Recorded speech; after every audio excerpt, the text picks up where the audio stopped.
चलिए तो वहीं ग्वालियर चलते हैं। ग्वालियर से हमारे सहयोगी विवेक इस वक्त हमारे साथ लाइव जुड़ चुके हैं, सीधे उनके पास चलेंगे। विवेक, क्या नजारा फिलहाल मंदिरों में हम देख पा रहे हैं, क्योंकि जिस कदर श्रद्धालुओं में खासा उत्साह बना हुआ है। सावन महीने का आज आखिरी सोमवार है। आप इस वक्त कहां पर मौजूद हैं और तस्वीरें मैं चाहूंगी कि अगर आप मंदिर के आसपास मौजूद हैं तो तस्वीरें भी दिखाएं। जी बिल्कुल, आज श्रावण महीने का अंतिम सोमवार है और ऐसे में बाबा भोले बाबा के जो भक्त हैं वो शिवालयों में पहुंच रहे हैं। मैं इस वक्त कोटेश्वर महादेव मंदिर के प्रांगण के बाहर मौजूद हूं।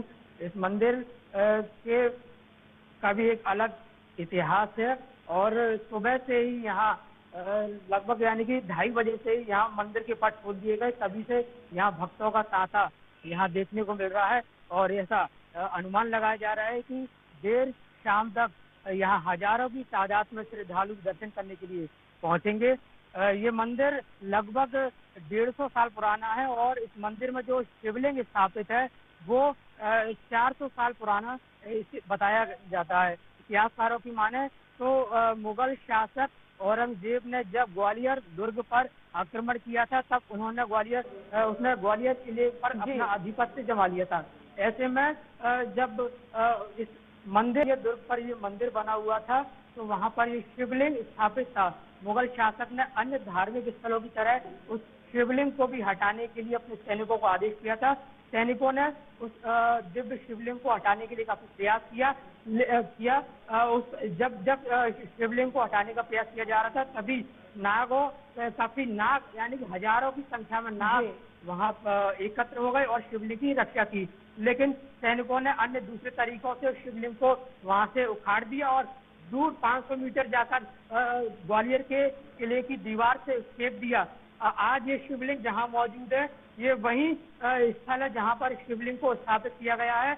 150 सालों तक ये शिवलिंग पत्थरों में दबा रहा। यानी कि जब ग्वालियर में सिंधिया राजवंश का ग्वालियर किले पर उनका स्थापित हुआ, यानी कि उनका कह सकते हैं कि उनका कब्जा हुआ, तब उन्होंने इस ग्वालियर किले से ये जाना कि यहाँ पर एक शिवलिंग हुआ करता था और उन्होंने लोगों के सूचना के आधार पर यहाँ पहुंचे और उन्होंने अपने सैनिकों की सहायता से इस शिवलिंग को निकलवाकर इसकी पुनर्स्थापना करवाई है और तभी से इस शिवलिंग की पूजा अर्चना यहाँ पर की जा रही है और भक्त आप देख पा रहे हैं कि सुबह से यहाँ उमड़ रहे हैं। और चलिए बिल्कुल, अगर आप विवेक श्रद्धालुओं से बातचीत कर सके, श्रद्धालु किस कदर उत्साहित क्या पर नजर आ रहे हैं? जी हम बातचीत करने की कोशिश करेंगे। आप यहाँ दर्शन करने आए क्या कहेंगे? हाँ, दर्शन करना है। कैसा लग रहा है? अच्छा लग रहा है। आज लास्ट सोमवार है। अच्छा। हाँ, आज आखिरी सोमवार है, आप क्या कहेंगे? देखिए, भोलेनाथ के दर्शन और सोमवार में आखिरी सोमवार हो तो आनंद जी को भगवान भोलेनाथ के दर्शन जिसको मिल जाए फिर वो बात होता ही। आखिरी सोमवार है ना आज। किसी को भीड़ बहुत लगी है और हमने सोचा कि आज वैसे तो आते ही है लेकिन आज आखिरी दिन है, सोमवार है तो और दर्शन। कोटेश्वर मंदिर के बारे में काफी इतिहास बताया जाता है। मंदिर एक प्राचीन काल का इतिहास है इसका और सिंधिया राजवंश के द्वारा इसको बनाया गया था।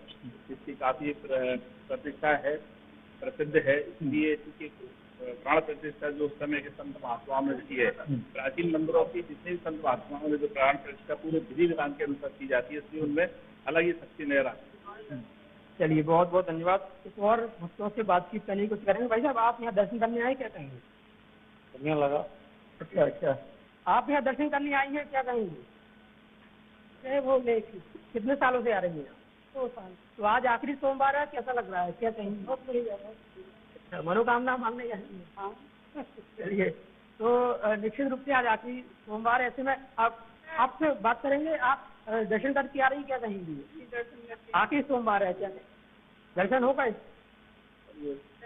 जी, तो आज श्रावण का आखिरी सोमवार है और श्रावण का आखिरी सोमवार है। खासा उत्साह श्रद्धालुओं में हम देख पा रहे हैं। तस्वीरें भी आपने हमको दिखाई और कोटेश्वर महादेव के नाम से, चूंकि ये मंदिर जो है यहाँ पर जिस तरीके से ये मंदिर कई सालों पुराना है और एक अलग ही मान्यता यहाँ पर है, जिसमें भारी तादाद में श्रद्धालु यहाँ पर बाबा भोलेनाथ के दर्शन पूजन करने के लिए पहुंच रहे हैं। फिलहाल बहुत बहुत धन्यवाद आपका तमाम जानकारी हम तक पहुंचाने के लिए। इसी के साथ इस बुलेटिन में फिलहाल बस इतना ही। आप देखते रहिए इंडिया न्यूज मध्य प्रदेश छत्तीसगढ़। नमस्कार।